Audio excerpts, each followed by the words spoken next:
The Strangulation Institute is a coalition of people who are passionate about prevention of strangulation. They come from several different walks of life, some from law enforcement, some from advocacy groups, and some from healthcare, and have joined together with a mission to outreach and educate across the country around the topics of strangulation prevention. I'm passionate about this issue.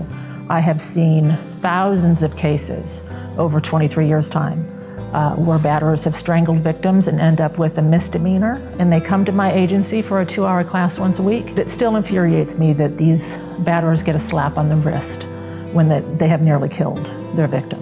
There are so many things that I learned this week. I think that the statistic that was the most impressive to me was a woman is 750% more likely to be murdered after having a strangulation injury. I learned that in the case of strangulation injuries, and when you're concerned with a consent defense, if there's fear in the room, then there is no consent. I feel that I was trained this week to be an expert in strangulation because I can clearly articulate the medical dangers of strangulation when there are visible injuries and when there are not. I understand the dynamics of domestic violence very well. The tools that have been given to me here are just tools that, honestly, I probably could have used 10 years ago when I started, law enforcement. It makes me look at domestic violence and specifically strangulation in a whole different light. It's not just something that occurs one time, but it's a lasting effect. The most impressive thing that I take from here is the feeling of hope and the feeling that there is somebody out there that cares, and more importantly, that has the ability to help victims of domestic violence and that have gone through strangulation break that cycle. But all throughout my career, I've been passionate about survivors.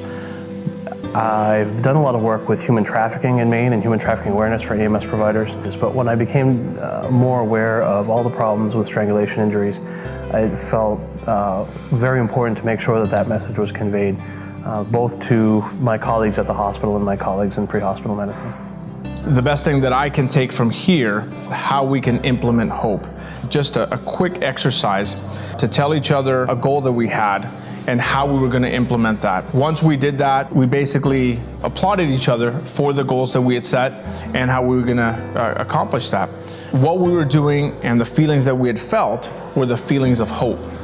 And that hope was the hope that we needed to have while we did our jobs and as we move forward in our lives. And so I'm taking that wonderful example and implementing into my investigations and applying that hope to victims of domestic violence and also victims of strangulation.